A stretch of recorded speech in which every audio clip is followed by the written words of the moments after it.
สวัสดีครับผมมินตา Dictionary เพจกลับมาพบพวกคุณอีกแล้วเอพิโซดนี้จะพูดถึง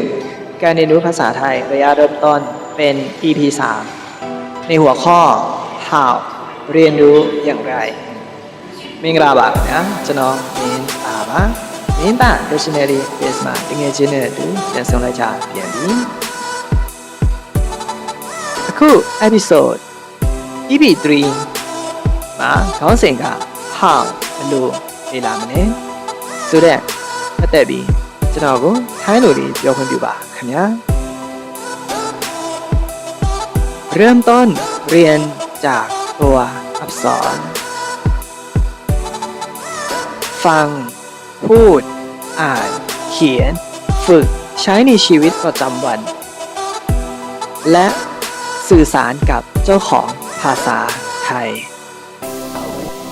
โอเค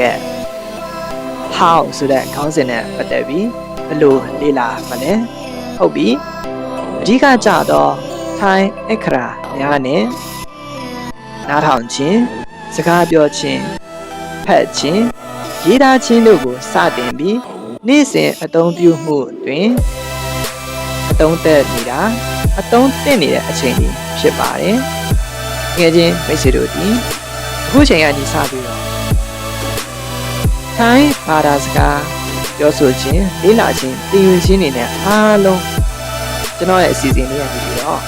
မျှဝေပေးလိုက်တာဖြစ်ပါတယ်ဆက်လက်ပြီးတော့မင်းသား page ကနေ